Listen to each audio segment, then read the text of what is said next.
여러분 안녕하세요. 서울경제신문 뉴욕 특파원 김영필입니다. 오늘은 증시가 혼조세로 마감했습니다. 나스닥이랑 S&P는 내렸고요. 다우는 좀 상승했습니다. 그 전에 오늘 오전 미국 시간으로 오늘 오전 일찍 캐나다 중앙은행이 전격적으로 금리를 0.25%포인트 올렸습니다. 올 들어서 계속 이제 금리 인상 중단을 해왔던 캐나다 중앙은행이거든요. 근데 이제 갑자기 올렸죠. 어제 제가 방송에서 설명드렸었는데 이번에 올릴 확률 한 20%, 7월까지는 100%다 그렇게 했었는데 한 발짝 좀 먼저 움직였습니다. 그것 때문에 미국 국채금리도 오늘 조금 반응했어요. 반응하고 그런 생각을 좀 하는 거죠. 혹시 미국도 결과적으로는 캐나다처럼 가겠구나 그런 생각이 좀 늘어났다는 거. 그런 내용 중심으로 오늘 추가로 이제 오늘 옐런 그다음에 블룸버그의 인베스트 컨퍼런스 등이 있었거든요. 거기서 많은 얘기들이 나왔으니까 그런 내용들 전해드릴 수 있도록 하겠습니다. 오늘 이제 사무 월스트리트 제목은 그래서 좀 이렇게 꼽았습니다. 제인 옐런 장관이 지역은행에 좀 일부 고통이 있을 거다 그런 얘기 했고요. 엇갈린 월가 거물 AI 두고 좀 전망이 좀 갈렸다 그런 내용 좀 있어서 가져왔습니다. 자, 이게 뉴욕 스탁 익스체인지 증권거래소 앞이거든요. 여러분들 제가 어제 방송에 막 소방차 막 가고 막 그랬었잖아요. 제가 어제 방송 끝나고 밖을 나가 보니까 하늘이 뿌연 거예요. 그래서 정말 어디 좀 큰 불이 났나? 계속 좀 가다 보니까 하늘이 노란 겁니다. 그래서 이게 뭐지? 그랬었는데 어제 저녁 오후 시간 늦게부터 오늘 계속 이랬습니다. 이게 여러분들 그게 노출 효과를 쓴 게 아니고요. 정말 하늘이 노랗고 빨갛습니다. 그래서 제가 어제 밤에 그런 생각도 했었어요. 이게 성경에 나오는 그런 내용 있잖아요. 애굽에 그러니까 이집트에 무슨 하늘이 빨갛게 변했다 그런 내용들이 있는데 이걸 제가 진짜로 좀 느꼈습니다. 좀 무섭다는 생각도 좀 했었어요. 예. 그리고 태양도 빨갛게 막 물들었거든요. 그래서 이게 참 심각하구나. 캐나다에서 난 산불이 여기까지 와서 이렇게 되는 거 보니까 그리고 항상 지금도 그런데 지금도 매캐한 냄새가 계속 많이 납니다. 그래서 오죽하면 미국에서 마스크를 쓰는 걸 굉장히 꺼려하는데 뉴욕 시장이 마스크 쓰세요 권고하고 코로나 때문이 아닙니다. 코로나 때문이 아니라 이제 이 산불 요거 때문에 공기 되게 좀 안 좋거든요. 그리고 이제 오늘 아이들도 뉴저지에서 학교에서 갈 때 마스크를 씌워 보내지 않았는데 이제 집으로 돌아올 때 보니까 다 마스크를 씌워서 보냈더라고요. 학교에서. 미국 학교가 절대 그런 학교는 아닙니다. 항상 이제 자유를 중시하고 스스로 하는 걸 중요시하기 때문에 그렇게 하지 않는데 오늘 좀 상황이 좀 그랬습니다. 야외 활동도 전부 다 중단시키고요. 그 정도로 좀 상황이 좀 안 좋다는 거. 지금은 조금 붉은기는 좀 많이 없어졌습니다. 그래도 전반적으로 뿌예요. 그리고 이제 연기 같은 거 날 때 그런 뿌염 있잖아요. 안개 낀 거 말고요. 그런 뿌염이 계속 있어서 좀 안 좋습니다. 상황이 그렇고요. 올 때는 그런 생각도 했었습니다. 이게 공룡이 그때 왜 소행성 맞아서 전 세계적으로 이렇게 큰 화재 일어나서 죽었다는 얘기도 그런 가설도 있는데 그런 내용도 가능하겠구나 그런 생각도 했었습니다. 앞에 좀 서론이 길었는데 오늘 이제 증시 같이 한번 보시죠. 다우지수가 0.27% 상승했고요. S&P 500, 나스닥은 하락했습니다. 나스닥은 보시다시피 1.2%가량 내렸습니다. S&P 500 매물 보시면 기술주 중심으로 조금 하락세가 보이죠. 마이크로소프트 3%, 애플 0.78%, 구글 3.7%, 아마존 4.25%, 메타도 2.7% 떨어졌네요. 엔비디아도 3% 넘게 빠졌습니다. S&P는 이날 오전에 좀 괜찮았었거든요. 그래서 불마켓 잠깐 들어갔다가 결국 하락 마감했죠. 그리고 뒤에도 잠깐 설명드리겠지만 이 10년만기 국채금리 이게 5일치로 볼게요. 장이 끝났으니까 요 오른쪽 부분에 요 부분 요게 한 오전 9시 50분이거든요. 그 이후로 쭉 올라가죠. 캐나다 중앙은행의 금리 발표가 오전 10시에 있었습니다. 그러니까 여기 한 10시 요때부터죠. 3.726% 이때부터 쭉 올라가서 3.8%까지 올라갑니다. 어느 정도 영향이 있었다는 거예요. 그런 부분들. 이거는 이제 캐나다 중앙은행 홈페이지인데 4.75까지 올라갔습니다.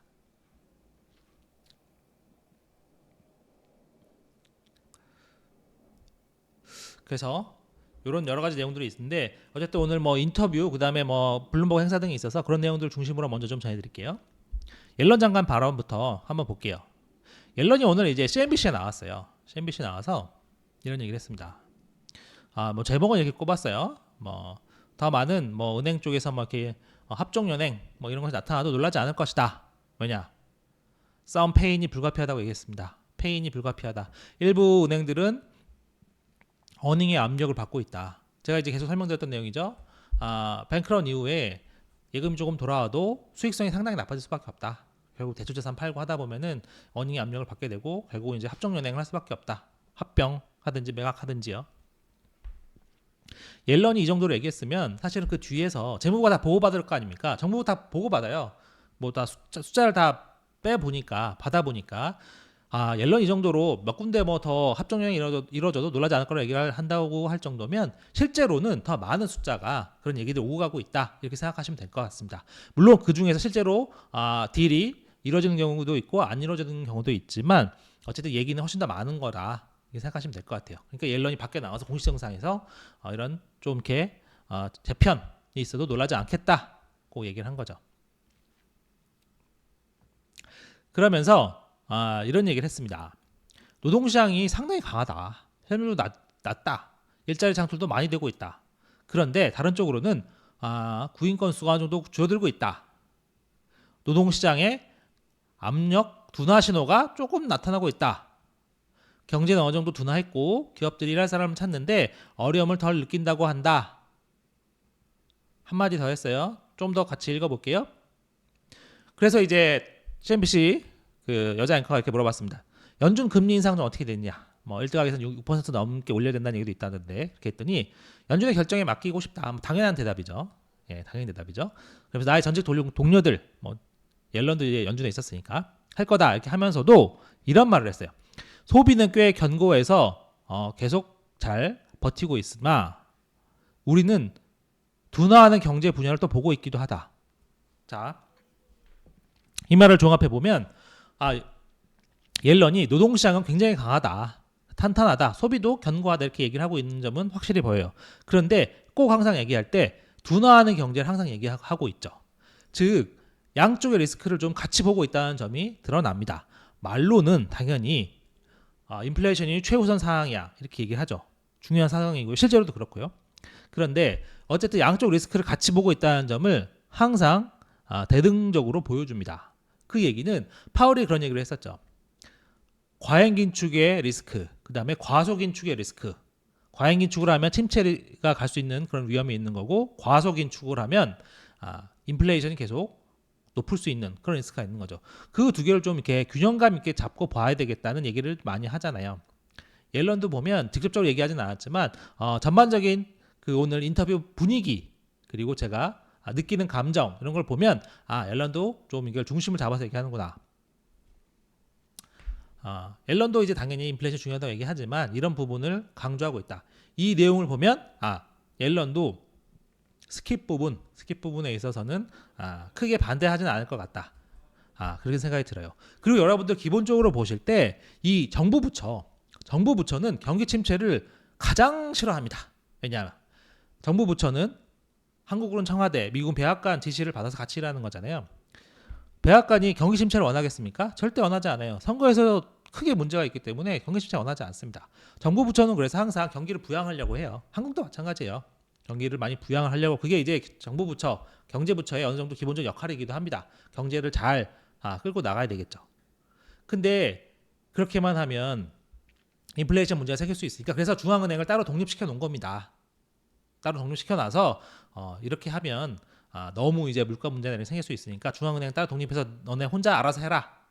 겉으로라도 실질적으로도 가급적 독립성 지켜주려고 하는 게 물가 문제는 대신 중앙은행에서 해라 그런 거거든요. 그래서 나눠놓은 겁니다. 그래서 어쨌든 재무부나 한국을 따지면 기획재정부는 기본적으로 경기를 띄우려고 하는 것, 경기 부양, 부동산, 한국을 따지면 부동산 경기를 가급적 깨지지 않도록 하는 것, 그런 역할이 있는 거예요.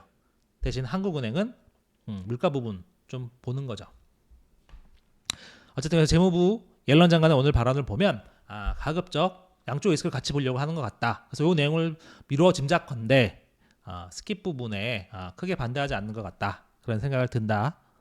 그런 거고요.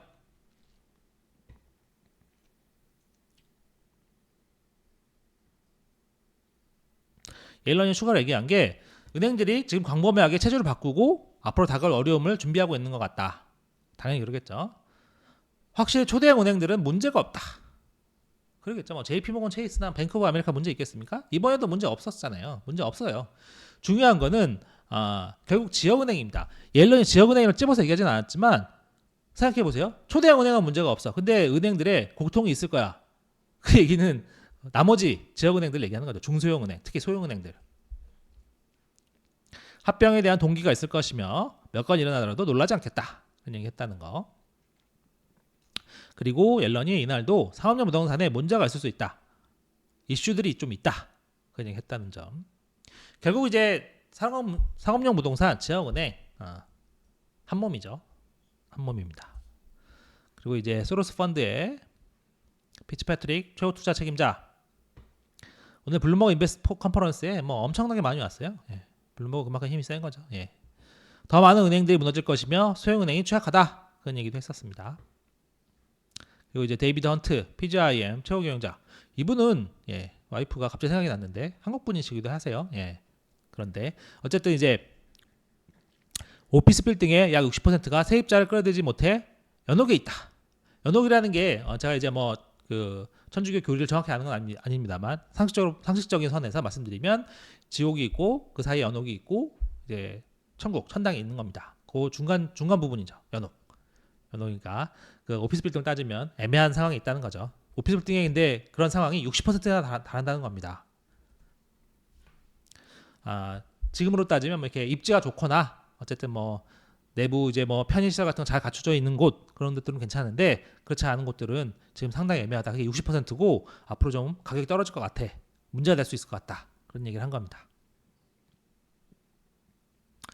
어쨌든 이런 뭐 은행 부분 어려움, 그다음에 상업용부터 하는 얘기는 어쨌든 뭐 금리 부분에서 좀 고민을 좀 해야 된다 그런 얘기가 될 수 있는데 어쨌든 이거와 별도로 오늘 이제 캐나다 중앙은행이 금리를 올리면서 미국 국채 금리가 상승했죠. 그리고 그게 CME 페드워치에도 어느 정도 영향을 준 것 같습니다. 보시면 지금 동결 확률이 66% 정도 돼요. 어제보다 10% 조금 넘게 빠졌죠. 그러니까 이제 캐나다 중앙은행의 전격적인 금리 인상 약간 놀란 거죠. 원래는 20%밖에 안 된다고 생각했었는데 갑자기 올렸네. 그렇게 시장이 조금 놀란 부분은 확실히 있다. 근데 여러분 같이 보실 게 연준이 캐나다 중앙은행의 영향을 받는 건 전혀 아닙니다. 최종 보스는 연준이에요. 연준의 그 경제, 금융에 미치는 영향이 절대적인 겁니다. 그러니까 연준이 금리 결정을 내린 것들이 다른 모든 국가의 금리 결정에 영향을 줄 수 있습니다. 물론 이제 100%는 아니지만 어쨌든 연준이 금리 인상 방향으로 가면 기본적으로는 따라가고 아니면 최소한 그 인상 압력이 상당히 높아지는 건 사실이에요. 근데 이제 거꾸로 캐나다 중앙은행이 금리를 올렸다고 해서 연준이 그거를 파월이 큰일 났다. 우리 캐나다가 올렸는데 우리가 올려야지. 이러는 건 절대 아니라는 겁니다. 아니지만 어쨌든 이런 캐나다 중앙은행 사례 선례를 보면 앞서서 금리 인상을 중단했다가 계속 인플레가 지속하니까 결국 다시 올리는구나. 이걸 미루어 보면 연준도 좀 그렇게 갈 수밖에 없겠구나. 그럴 가능성이 있겠구나. 그런 이제 결국 그 얘기가 스킵이잖아요. 스킵 쪽이 좀 더 우기는 실리는 거다. 그렇게 좀 해석하는 게 맞겠습니다. 그래서 이제 로이터 통신이 이제 2일부터 7일까지 이코노미스트 86명을 대상으로 설문조사한 결과 90% 이상이 6월 금리 동결이다. 그런 얘기를 했다는 거. 물론 이제 아직 5월 CPI를 좀 더 봐야 되겠다. 앞서서 이제 제이슨 파머는 이제 CPI가 FOMC 바로 직전에 나오기 때문에 그것 때문에 뭐 입장 바꾸려고 하진 않을 거라고 얘기를 했었어요. 근데 어쨌든 CPI가 좀 봐야 된다. 그런 얘기 아직도 있다는 거. CT에서는 이렇게 얘기했었습니다. 자기들이 볼 때는 6월에 금리 인상하는 것과 7월에 인상하는 게 실질적으로 큰 차이는 없다. 근데 데이터가 이렇게 좀 안 좋은데 왜 갑자기 6월에 인상을 중단하냐 이렇게 설명하기가 어려울 것 같다. 고 CT에 좀 지적을 좀 했어요. 근데 이제 제가 입장에서 보면 그런 겁니다. 그래 네 말대로 따지면 6월에 인상하는 것과 7월에 인상하는 게 큰 차이가 없다며.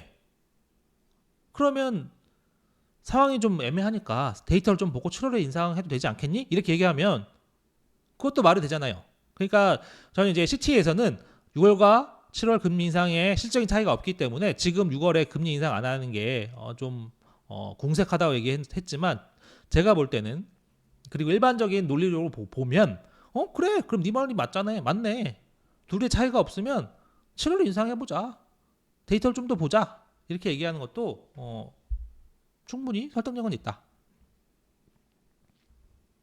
어쨌든 이제 블룸버그를 보면 7월에 어쨌든 7월까지 금리 인상 확률은 지금 시장에서 완전하게 한 번은 올릴 거다 그렇게 반영하고 있다는 거. 어쨌든 이제 시장에서는 월가에서는 또 이런 기대도 조금씩 더 합니다. 6월에 한번 제가 설명드렸죠. 6월에 어쨌든 건너뛰면 7월에도 잘 봐서 짱을 봐서 7월에도 건너뛰면 이렇게 하다가 올해 계속 동결할 수도 있는 거 아니야. 잘하면 뭐 인하도 가능한 거 아니겠어? 이렇게 얘기를 하고 있는 거죠. 오늘 나온 중고차 지수 콕스 오토모티브에 따르면 만하임 중고차 지수가 5월에 하락했다. 이걸 좀 크게 키워서 볼게요. 이게 이제 만하임 중고차 지수인데 전반적으로 쭉 이제 보면 이제 2019년 이후로 이제 코로나 때 이후로 폭등했었죠. 폭등했었는데 하락하다가 다시 최근에 좀 오르다가 다시 또 내려갔다. 인플레 쪽에서는 좀 어쨌든 뭐 긍정적인 소식이겠죠.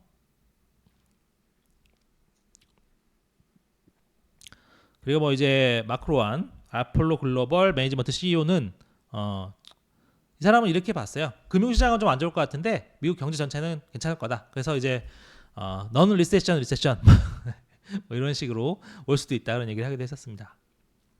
하지만 이제 침체 얘기하는 사람들도 많았다. 그 여전히 제가 말씀드렸지만 월가에 어쨌든 상당한 수는 침체를 보고 있다는 점.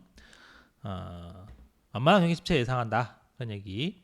화물 운송량이 둔화하고 있다. 그러니까 지금 뭐 트럭 이런 거 많이 안 다니면 결과적으로는 뭐 사는 것도 덜하고 뭐 그렇다는 거 아니겠어요? 경제 활동이 덜해진다 그런 거 아니겠습니까? 어쨌든 이런 물류 관리 지수가 좀 계속 최저 수준이다. 참고하시면 좋을 것 같고요.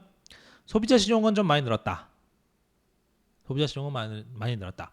신용과 제가 계속 말씀드리지만 신용과 대출이 늘어나는 게 나쁜 건 아닙니다. 근데 이제 빠른 속도로 늘어나거나 갑자기 증가한다 이런 건 좀 문제가 있는 거예요. 어쨌든 오늘 브라이언 모니아는 또 별벤 소리를 좀 했습니다. 월스트리트저널이 뭐 그런 얘기 했다고 했었잖아요. 예, 뭐 대형은행 중심으로 어쨌든 자본을 한 20%더 추가로 쌓을 수 있다 이런 얘기를 하니까 브라이언 모니아니에요. 오늘 나와서 불만 반, 협박 반 이런 거죠. 은행에 더 많은 자본 확충 요구를 하면 대출이 줄어들 수 있다. 지금 연준이 가장 걱정하는 게 뭐 하반기 대출 감소 뭐 이런 거죠. 이제 그런 얘기를 한 거죠. 너 니네 자꾸 이러면 니네 이러다 경기 침체 가는 거야. 그렇죠. 예. 협박도 섞여 있다. 레이달리오도 오늘 이제 뭐 블룸버그 행사 가서 그런 얘기 했습니다. 이제 뭐 전체적으로 계속 해와던 그 레이달리오는 좀 정말로 큰 사이클을 많이 봐요. 예. 큰 사이클을 많이 보고 최근에 그래서 큰 사이클을 보다 보니까 그리고 정치 쪽도 같이 많이 이렇게 맞물려서 많이 봅니다. 그래서 그러다 보니까 이제 미중 관계 같은 얘기도 많이 하고 그러는 거예요. 어쨌든 대규모 부채 사이클 후반부의 시작점이다. 금리가 많이 오르진 않겠지만 경제는 계속 악화할 것이다. 미국의 정책 분열이 계속되면 내적으로 좀 더 많은 문제가 있을 것이다. 그래서 이제 레이달리 같은 사람들은 계속 이제 중국 쪽에 좀 무게를 두는 거죠. 재미있는 거는 이제 오늘 또 이제 AI 관련해서 약간 좀 서로 의견이 갈리는 큰 틀에서는 같은데 어쨌든 뭐 세부적으로 단기적으로 좀 의견이 갈리는 부분이 좀 있었습니다. 스테니 드라케밀라가 이제 전부터 이제 AI 쪽에 굉장히 좀 우호적인 반응을 보였었죠. 근데 이제 오늘 그런 얘기를 했습니다. AI에 관한 내 생각이 맞다면 난 엔비디아를 2, 3년 동안 더 보유할 수 있을 것이다. 그러니까 어쨌든 2, 3년 동안 더 많이 오를 테니까 2, 3년 동안 최소한 보유하겠다. 그런 거죠. AI가 뭐 좋다고 한들 뭐 1년 내에 뭐 꺾인다. 그럼 뭐 1년 내에만 1년까지만 보유해야 되겠죠. 근데 2, 3년 동안 보유한다는 거는 장기적으로 장기까지 아니면 중기적으로 2, 3년 정도는 충분히 갈 수 있다. 많은 수익이 기대할 수 있겠다. 그런 얘기를 한 거죠. 시타델의 창업자이자 CEO인 켄 그리핀은 조금 더 이제 신중하게 나왔습니다. 그러니까 이제 큰 틀에서 종합적으로 결과적으로 보면 AI가 전환적 혁신, 엄청난 이제 그런 기회가 될 수 있는데 아직은 초기 단계다. 초기 단계인데 지금 너무 지금 사람들이 뻥치기하고 부풀려서 자기들 주가 올리는데 몰두하고 있는 것 같다. 그래서 경고를 좀 날린 거예요. 기술 기업들, 기술주 기업들, CEO들 만나보면 AI가 수백만 개의 사무직 일자리를 없앨 거라. 이 얘기는 뭐 일자리에 대한 경고 뭐 지적이기도 하지만 뒤집어 보면 AI가 그만큼 뭐 좋다. 우리 회사 투자해라 막 이런 얘기기도 하잖아요. 근데 내가 볼 때는 그게 그렇게 빨리 안 될 거야.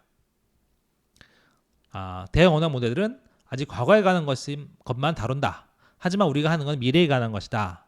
그러니까 이제 뭐 AI 모델이나 이런 거는 과거 자료 같은 걸 다 모은 걸 바탕으로 하는 거니까 주로 이제 과거 사례 이렇게 된다는 얘기잖아요.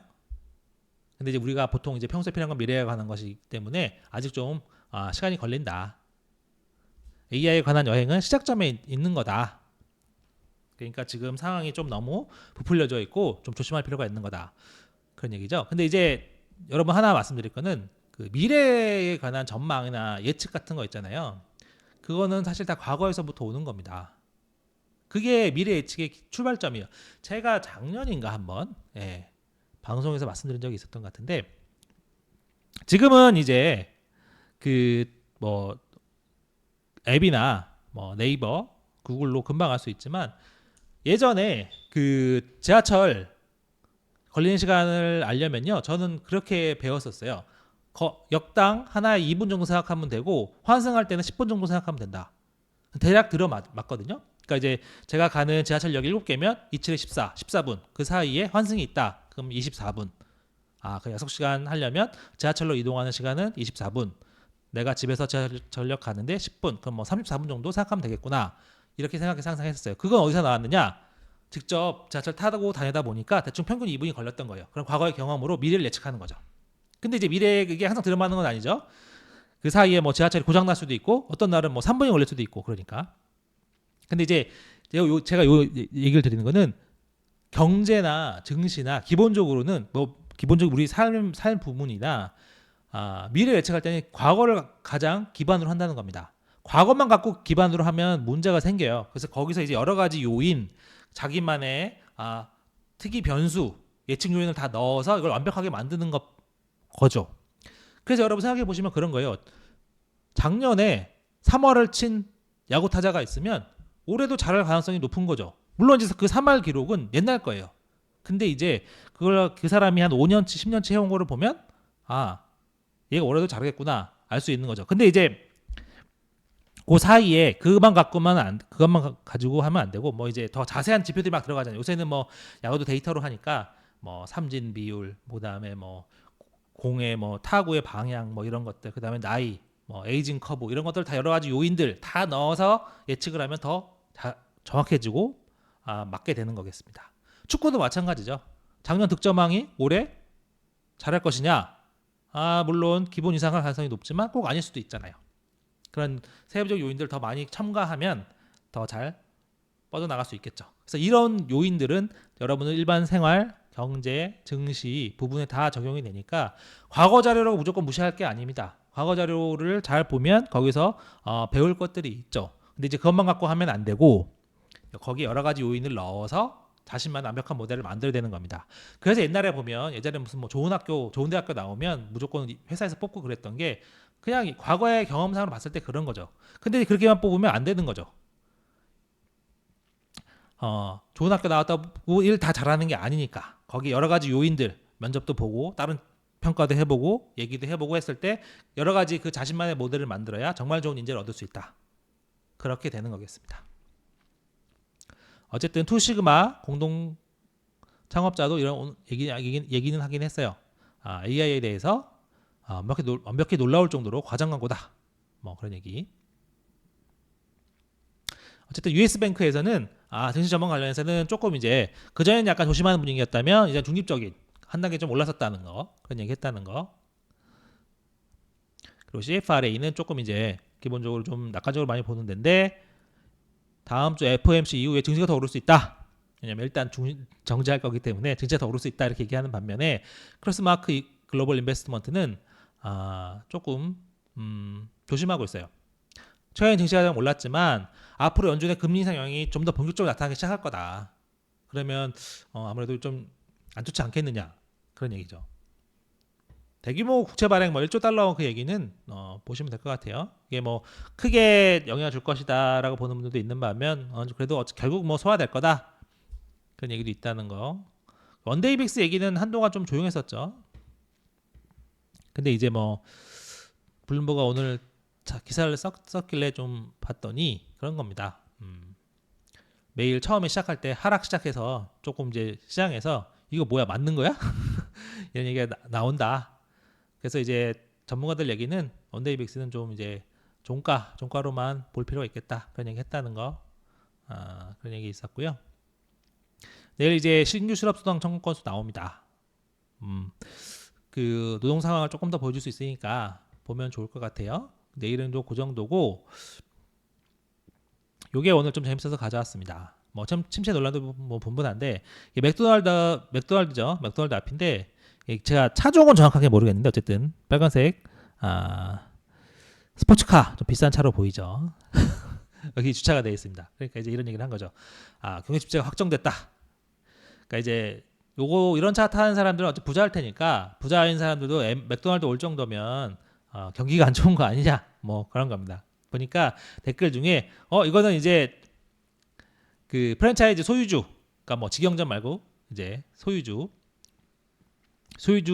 주인 차야 뭐 그런 얘기도 있긴 하던데 예 뭐 그런 댓글도 있었습니다.